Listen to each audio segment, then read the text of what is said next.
संसद के शीतकालीन सत्र से पहले यूपीए नेताओं के साथ रात्रि भोज के बाद प्रधानमंत्री ने आज लाल कृष्ण आडवाणी सहित भाजपा के कई नेताओं को रात्रि भोज पर बुलाया। संसद की सुचारू कार्यवाही सुनिश्चित करने की कोशिशों के मद्देनजर मुलाकातें अहम। छठ पूजा के मद्देनजर रेलवे की तैयारियों का जायजा लेने रेल मंत्री पवन बंसल पहुंचे नई दिल्ली रेलवे स्टेशन।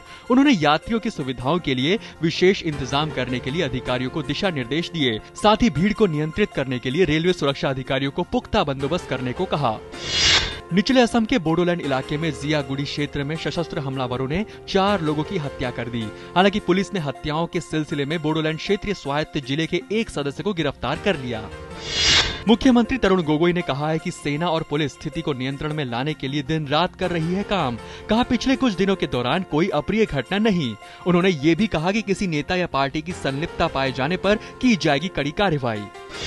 शिवसेना के मुखपात्र सामना में आज कहा गया है कि पिछले कुछ दिनों से गंभीर रूप से बीमार पार्टी प्रमुख बाल ठाकरे की स्थिति में सुधार हो रहा है और चिंता की नहीं है कोई जरूरत। एक आलेख में कहा गया है कि हमारा योद्धा लड़ रहा है। समूचे महाराष्ट्र के शिव सैनिकों की शुभकामनाएं और प्रार्थनाओं से ठाकरे अभी भी हैं जीवित।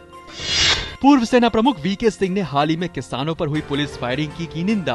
कहा गन्ना मूल्यों के दाम पर बातचीत में हुई देरी के लिए राज्य सरकार को लेनी चाहिए जिम्मेदारी। गौरतलब है कि महाराष्ट्र के सांगली में गन्ना मूल्यों को तय करने की मांग को लेकर प्रदर्शन कर रहे किसानों पर हुई थी फायरिंग। 24वां भारतीय ज्ञानपीठ मूर्तिदेव पुरस्कार उर्दू भाषा विज्ञान के विशेषज्ञ, प्रख्यात लेखक, साहित्य समीक्षक और विद्वान प्रोफेसर गोपीचंद नारंग को दिया गया है। दिल्ली में आयोजित एक कार्यक्रम में उपराष्ट्रपति मोहम्मद हामिद अंसारी ने गोपीचंद नारंग को यह पुरस्कार प्रदान किया।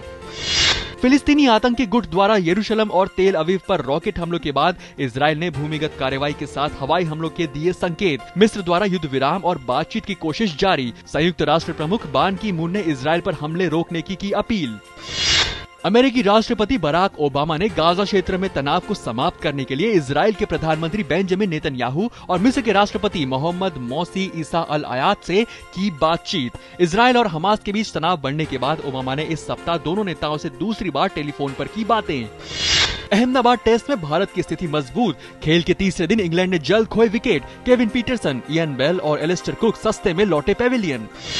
डेविड बेकहम और लॉस एंजलिस गैलेक्सी ने उन तमाम अफवाहों को खारिज कर दिया जिनमें कहा जा रहा था कि फुटबॉल फेडरेशन ऑफ ऑस्ट्रेलिया द्वारा बेकहम को ए लीग में खिलाने के लिए प्रयास किए जा रहे हैं। इन तमाम अटकलों को नकारते हुए बेकहम ने कहा है कि उनका सारा ध्यान मेजर लीग सॉकर प्लेऑफ पर है। स्पेन और चेक रिपब्लिक के बीच खेला जा रहा डेविस कप फाइनल फिलहाल 1-1 की बराबरी पर है। शुक्रवार को खेले गए एकल मुकाबलों में दोनों टीमों ने 1-1 मैच जीतने में कामयाबी हासिल की। रेडबुल के सेबेस्टियन वेटल ने शुक्रवार को आयोजित यूएस ग्रां प्री की फ्री प्रैक्टिस में बाजी मारी। फॉर्मूला 1 ड्राइवर ने फॉर्मूला 1 के नवीनतम आयोजन स्थल पर अपनी अपनी कार दौड़ाई।